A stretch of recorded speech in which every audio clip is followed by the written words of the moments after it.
एक बार बताओ भाई लोगों, टैक्स हम दें, इनकम पे टैक्स, पेट्रोल महंगी हम भरवाएं, रोड पे चले तो हम टैक्स दें, कोई भी सामान खरीदें तो हम टैक्स दें, इसके बदले में हम लोगों को क्या मिलता है? एक आम आदमी को, इस देश के मिडिल क्लास आदमी को क्या मिलता है?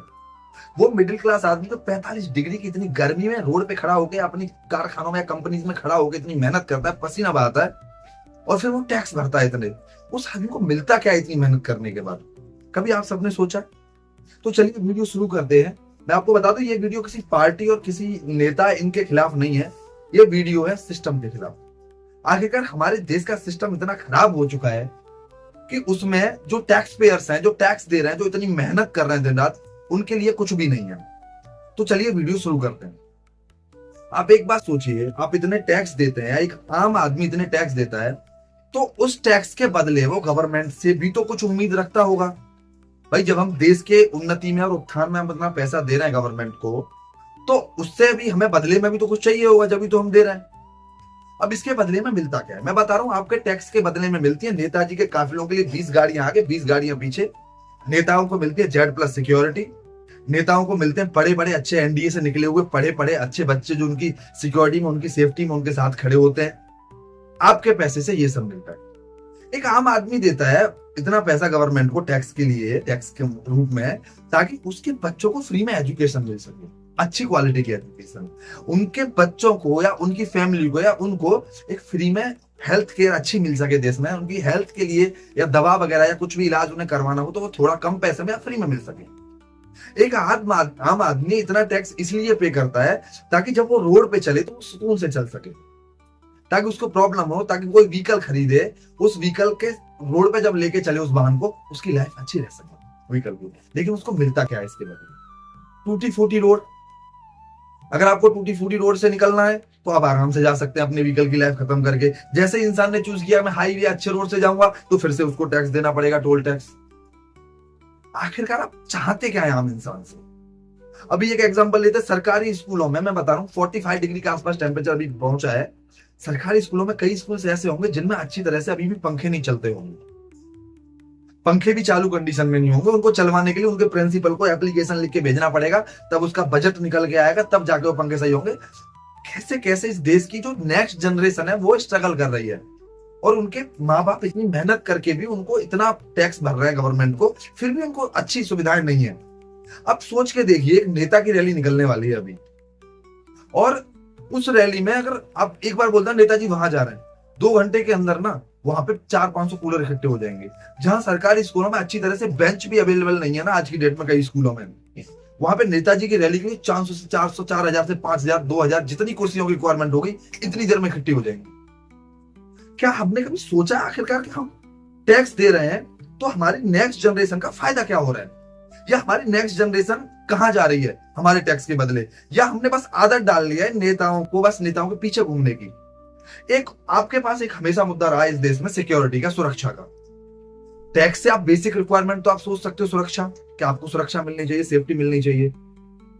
आई थिंक इस देश में बहुत कम लोग होंगे जो खुद को सेफ फील करते होंगे अभी भी। रात में 12 बजे 1 बजे आप कहीं से भी निकल रहे हो, किसी भी रोड पे निकल रहे हो, तो आपको वो फील नहीं आएगा सेफ्टी का। चलो सेफ्टी का तो मैटर छोड़ो ही, क्योंकि ये नेता लोग हमें क्या ही सेफ्टी देंगे, उनके पास खुद वो इतने फील नहीं करते कि वो खुद सेफ हैं, उनके अंदर ये फीलिंग नहीं आती। तभी जैसे नेता बनते हैं, विधायक सांसद बनते हैं, ले लेके 2-2 गन्नर अपने पीछे चलते, क्योंकि पता नहीं कब उन्हें कौन रेल दे। तो वो तो हमें सेफ्टी क्या देंगे? सेफ्टी चलो छोड़ते हैं अभी।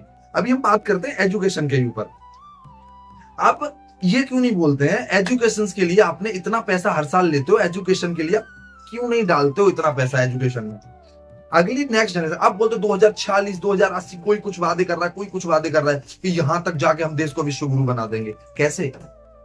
अब आगे आने वाली जनरेशन के लिए आपके पास फ्यूचर है नहीं, उनके लिए आपके पास जॉब्स है नहीं, उनके लिए आपके पास सिस्टम पूरा है नहीं तैयार, कि जब आज इतनी आपके पास जनसंख्या है, इतनी पावर है, इतना अच्छा माइंड है इस भारत के अंदर, आप उसको अभी यूटिलाइज नहीं कर पा रहे हो, तो आप कैसे खुद को सोच सकते हो कि हम विश्वगुरु बन जाएंगे तब जाके? अब मेरे तो बिल्कुल सिस्टम का समझ में ही नहीं आता कि आखिरकार हम कैसे, हम कि अगर हम कुछ भी कर रहे हैं तो रोड मैप तो हम बनाते होंगे, भाई इतने साल में जाके हम यहाँ जाएंगे, इतने साल में जाके हम यहाँ जाएंगे। ना आपके पास कोई रोड मैप है, ना आपके पास कोई सिस्टम है, ना आपके पास कोई प्लान है, ना आपके पास अगली जनरेशन को यूटिलाइजेशन का प्लान है।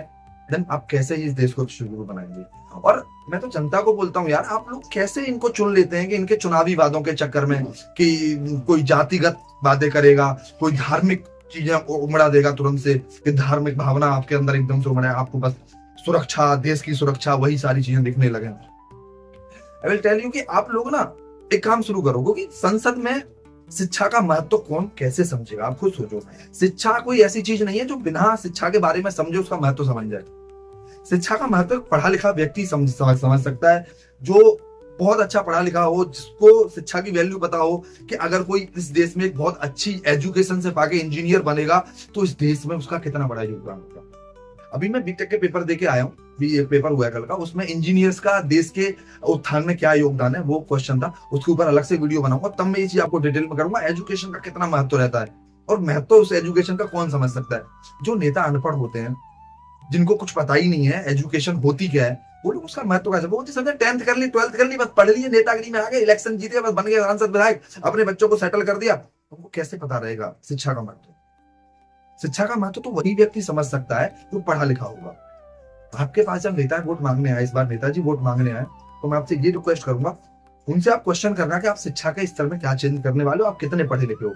अगर कोई पढ़ा लिखा आपके सामने प्रत्याशी नहीं खड़ा है, मैं आप सबसे यही रिक्वेस्ट करूंगा, खुद से मिलकर सब लोग खड़ा करो पढ़ा लिखा प्रत्याशी, उसको वोट दो, उसको जिताओ और संसद में बिठाओ। आज नहीं, कल नहीं, 10 साल नहीं, 15 साल नहीं, 20 साल में आप संसद में पढ़े लिखे लोग आपके इतने बैठ जाएंगे कि जो आपके इस देश के भविष्य के लिए और देश को विश्व गुरु बनाने के लिए जो हमने 20-30 साल का टारगेट ले रखा है, वो टारगेट ना एक बार हमने सेटल कर लिया ना, एजुकेशन का सिस्टम अपने देश के अंदर, जो टैक्स दे रहा है वो टैक्स का पैसा अगर अच्छी तरह से, मैं बता रहा हूँ कुछ भी नहीं करना है, टैक्स का पैसा एक सही दिशा में और अच्छी तरह से यूटिलाइज हो गया ना, 20 से 25 साल में इस देश को विश्व गुरु बनने से कोई नहीं रोक पाएगा। क्योंकि मेरा बिलीव है इस देश में जो युवा है ना, जो माइंड है ना, इस माइंड के बराबर दुनिया में कहीं पे भी कोई माइंड नहीं है। अगर इसको यूटिलाइज किया जाए ना, इस देश के युवा का माइंड, तो देश 15 से 20 साल में इतना आगे निकल जाएगा ना, क्या चाइना, क्या अमेरिका, कोई भी सामने नहीं दिखेगा इंडिया के।